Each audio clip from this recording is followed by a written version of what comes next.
ಇಷ್ಟೆಲ್ಲ ಜರ್ನಿಯಲ್ಲಿ ನಿಮಗೆ ಏನು ಚಾಲೆಂಜಸ್ ಫೇಸ್ ಮಾಡಿದ್ದೀರಾ? ಒಂದು ಹಳ್ಳಿನಲ್ಲಿ ಒಂದು ಹೆಣ್ಣು ಮಗಳ ಮೇಲೆ ದೇವರು ಬರುತ್ತೆ.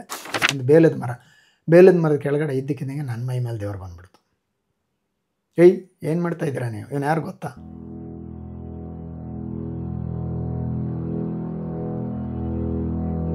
ಇವಾಗ ನಿಮ್ಮದು ಫುಲ್ ಜರ್ನಿ ಕೇಳಿಸ್ಕೊಂಡ್ವಿ. ನನಗೆ ಏನು ತಿಳ್ಕೊಬೇಕು ಅಂದರೆ, ಇಷ್ಟೆಲ್ಲ ಜರ್ನಿಯಲ್ಲಿ ನಿಮಗೆ ಏನು ಚಾಲೆಂಜಸ್ ಫೇಸ್ ಮಾಡಿದ್ದೀರಾ, ಅದನ್ನು ಹೆಂಗೆ ಓವರ್ಕಮ್ ಆದ್ರಿ ಅಂತ ಹೇಳಿ ಸರ್.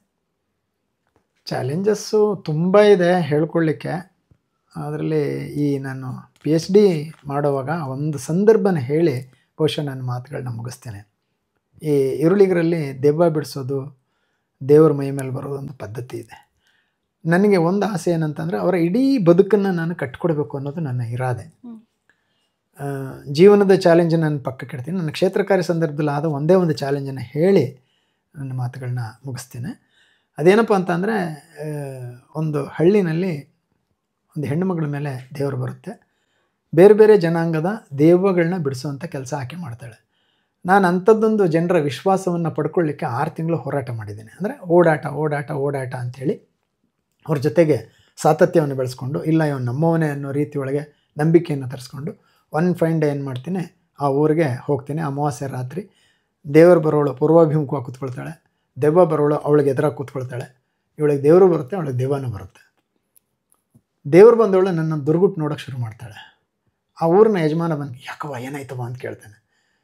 ಏನಿಲ್ಲ, ಇವನು ಯಾರೋ ಗಡಿಯಾಚೆ ಅಂತ ಬಂದವನೇ, ಗಡಿ ಪಾರು ಮಾಡು ಅಂತ. ರಾತ್ರಿ 11 ಗಂಟೆ ಸಮಯ, ಅಮಾವಾಸ್ಯೆ ರಾತ್ರಿ, ಕಾಡು ಭಯಂಕರ ಕಾಡೋದು. ಆ ಕಾಡಿನಿಂದ ನಾನು ಒಬ್ಬನೇ ಆಚೆ ಹೋಗಬೇಕು.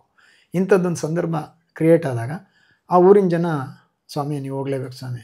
ಅಂದರೆ ಬುಡಕಟ್ಟು ಜನಾಂಗದಲ್ಲಿ ಒಂದು ವಿಶೇಷ ಏನಿದೆ ಅಂತ ಅಂದರೆ, ಇವನು ನಮ್ಮವನ್ನೆಲ್ಲ ಇವನು ಕತ್ತರಿಸಾಕು ಅಂತಂದರೆ ಕತ್ತರಿಸಾಕು ಕೂಡ ಹಿಂದೆ ಮುಂದೆ ನೋಡಲ್ಲ. ಅದು ಅವರ ನೇಚರ್, ಅದು ಮತ್ತು ಅವರ ನಂಬಿಕೆ. ಆಯ್ತಪ್ಪ, ಒಂದು ಕೆಲಸ ಮಾಡಿ ನನ್ನ ಮೇಯ್ನ್ ರೋಡಿಗೆ ಸ್ವಲ್ಪ ಬಿಟ್ಬಿಡಿ, ಯಾರಾದರೂ ಇಬ್ಬರು ಬಂದು. ಪಾಪ ಊರಿನ ಜನ ಒಳ್ಳೆಯವರು. ಆಯ್ತು ಸ್ವಾಮಿ ಬನ್ನಿ ಅಂತೇಳಿ ಕರ್ಕೊಂಡು ಹೋಗ್ತಾಯಿದ್ರು. ಒಂದು ಬೇಲದ ಮರದ ಕೆಳಗಡೆ ಇದ್ದಕ್ಕಿದ್ದಂಗೆ ನನ್ನ ಮೈ ಮೇಲೆ ದೇವರು ಬಂದ್ಬಿಡ್ತು. ಏಯ್ ಏನು ಮಾಡ್ತಾ ಇದ್ದೀರಾ ನೀವು? ಇವನು ಯಾರು ಗೊತ್ತಾ? ಮಲೆ ಮಹದೇಶ್ವರನ ಗುಡ್ಡ, ಇವನ್ನ ಊರಾಚೆ ಹಾಕ್ತೀರಾ. ನಿಮ್ಮ ಮನೆ ದೇವರು ಮಲೆ ಮಹದೇಶ್ವರನ ಗುಡ್ಡ, ಇವನ್ನ ನೀವು ಊರಾಚೆ ಹಾಕ್ಬಿಡ್ತೀರಾ. ಹಾಕಿ ನೋಡೋಣ, ನಿಮ್ಮ ಊರು ನಿರ್ನಾಮ ಆಗಿಬಿಡುತ್ತೆ, ನಿಮ್ಮ ವಂಶ ನಿರ್ವಂಶ ಆಗಿಬಿಡುತ್ತೆ ಅಂಥೇಳಿ ಅವರು, ನಾನು ಮಾತಾಡೋಕ್ಕೆ ಶುರು ಮಾಡಿದೆ. ತಕ್ಷಣ ಅವರಿಬ್ಬರು ಸೇರಿ ಅಲ್ಲಿಗೆ ಹೊತ್ಕೊಂಡೋಗಿ ಕೂಡಿಸಿದ ಕೂಡಲೇ ಇವರಿಬ್ಬರ ಮೇಲೆ ಬಂದು ದೆವ್ವ ಎರಡೂ ಬಿಟ್ಟೋದು ನನ್ನ ಅಬ್ಬರಕ್ಕೆ. ಆಮೇಲೆ ಒಂದು ಅಗ್ನಿ ಪರೀಕ್ಷೆ, ಕರ್ಪೂರದ ಉಂಡೆನ ಹಚ್ಚಿ ಅಂಗೈಗಿಟ್ರು. ನನಗೆ ತಳಮಳ ಶುರುವಾಯಿತು, ಏನಪ್ಪ ಇದನ್ನು ಮಾಡೋದು ಅಂಥೇಳಿ. ಅಲ್ಲಿ ಒಂದು ಸಣ್ಣ ಮಿಣುಕು ದೀಪ ಇರುತ್ತೆ. ಆ ಸಂದರ್ಭನೆಲ್ಲ ವರ್ಣಿಸೋಕ್ಕೆ ಭಾಳ ಅದ್ಭುತವಾಗಿದೆ. ಏನು ಆ ಕೆಂಪು ಹೂಗಳನ್ನೆಲ್ಲ ಹಾಕ್ಕೊಂಡು ಅರ್ಶಿನ ಕುಂಕುಮ ಹಾಕಿ ತಲೆಬುರುಡೆ ಮಧ್ಯದಲ್ಲಿಟ್ಟು ಒಂಥರ ವಿಚಿತ್ರವಾದ ಸಂದರ್ಭನ ಕ್ರಿಯೇಟ್ ಮಾಡಿರ್ತಾರೆ. ಅಲ್ಲೆಲ್ಲ ಒಂದು ಕಡೆ ಮಿಣುಕು ದೀಪ ಇರುತ್ತೆ, ಅದನ್ನು ನೋಡ್ತಾ ಇದ್ದೆ. ನೋಡುವಾಗ ಇವನು ಊರಿನ ಯಜಮಾನ ನೋಡ್ದ, ಅವನ್ನ ಎಲ್ಲರೂ ಅನುಸರಿಸ್ತಿದ್ರು. ಇದೇ ಟೈಮ್ ಅಂಥೇಳಿ ಮೆಲ್ಲ ಗಾಳಿ ಬಿಟ್ಬಿಟ್ಟು ಅದು ಕೆಳಗೆ ಬಿತ್ತು, ತಗೊಂಡು ಟ್ಯಾಂಟನ್ ಜೋಬ್ಗೆ ಹಾಕ್ಕೊಂಡೆ ಅದನ್ನ. ಆಮೇಲೆ ದೇವರು ಬಂದಿದೆಯಲ್ಲ, ಈಗ ಪ್ರಶ್ನೆ ಕೇಳಬೇಕು ಅಂತೇಳಿ ಪ್ರಶ್ನೋತ್ತರ ಶುರುವಾಯಿತು. ಸುಮಾರು 45 ನಿಮಿಷ ಅವರಿಗೆ ಪ್ರಶ್ನೋತ್ತರ ಮಾಡಿದ್ದೀನಿ. ಯಾಕೆಂದರೆ ನನ್ನ ಅನುಭವ ಇತ್ತು. ಹಿಂದೆ ಯಾರ್ಯಾರು ಕೇಳಿದ್ರೆ ಏನೇನು ಹೇಳ್ತಾರೆ, ಕಣಿಗಾರರು ಇರ್ತಾರೆ, ಅಲ್ಲಿ ತುಂಬ ಅದ್ಭುತವಾದ ಕಣಿಯೆಲ್ಲ ಹೇಳ್ತಾರೆ. ಅವೆಲ್ಲ ನಾನು ಅಲ್ಲಿ ಹೊಡೆಯೋಕ್ಕೆ ಶುರು ಮಾಡಿದೆ. ಶುರುಡ 300 ಕೋಟಿ ದೇವದಂಡ ನಡೆದೈತೆ, ಸಾಲು ಸಾರಂಗಗಳು ನೂಲಿನೇಣಿಯಲಿ ಎಮ್ಮ, ಸಾಲು ದೊರೆಯಲ್ಲಿ ಬರಿಯಮ್ಮ, ನೀರು ಗುಂಟ ನಡೆದು ಮಾದಮ್ಮ, ಜಾರು ಬಂಡೆಯ ನೇರಿಕೊಂಡಿರಿಯಮ್ಮ ಅಂತ. ಅದೊಂದು ಸುದೀರ್ಘವಾದಿದು. ಒಂದು 10 ನಿಮಿಷ ಅದನ್ನು ಹೇಳ್ತಿದ್ದಂಗೆ ಇಡೀ ಜನ ಸ್ಟನ್ ಆಗ್ತಾರೆ. ಮತ್ತು ನನ್ನನ್ನು ಪ್ರಶ್ನೆಗಳು ಕೇಳ್ತಾರೆ, ಉತ್ತರ ಹೇಳ್ತೀನಿ. 45 ನಿಮಿಷ ನಾನು ಪ್ರಶ್ನೋತ್ತರವನ್ನು ಹೇಳ್ತಾ ನನ್ನ ಖಜಾನೆ ಖಾಲಿ ಆಯಿತು. ತಕ್ಷಣ ಏನು ಮಾಡಿದೆ, ನಾನೀಗ ಹೋಗ್ತಾ ಇದ್ದೀನಿ ಅಂಥೇಳಿ ದೋಪ್ಪನ್ನು ಬಿದ್ದೆ. ಒಂದು ಚೊಂಬು ನೀರು ತೆಗೆದು ಮಖದ ಮೇಲೆ ಬಡಿದ್ರು. ಸೊ ಆ ಸಂದರ್ಭ ನನಗೆ ಇವತ್ತಿಗೂ ಮೈ ರೋಮಾಂಚನ ಆಗುತ್ತೆ. ಇವತ್ತಿಗೂ ಪಾಪ ಅವರು ನನಗೆ ದೇವರು ಬಂದಿಲ್ಲ ಅಂತ ಅವ್ರಿಗೆ ಹೇಳಿಲ್ಲ.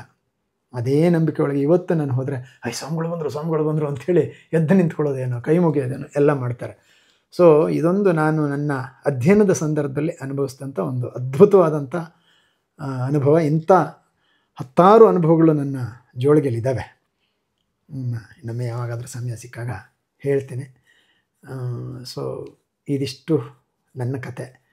ಸಾಧ್ಯವಾದಷ್ಟು ಸಂಕ್ಷಿಪ್ತ ಮಾಡಿ ಒಂದಷ್ಟು ಮಾಹಿತಿಗಳನ್ನ ಕೊಟ್ಟಿದ್ದೇನೆ. Thank you sir. ಆಗಲಿಮ್ಮ, ನಮಸ್ಕಾರ.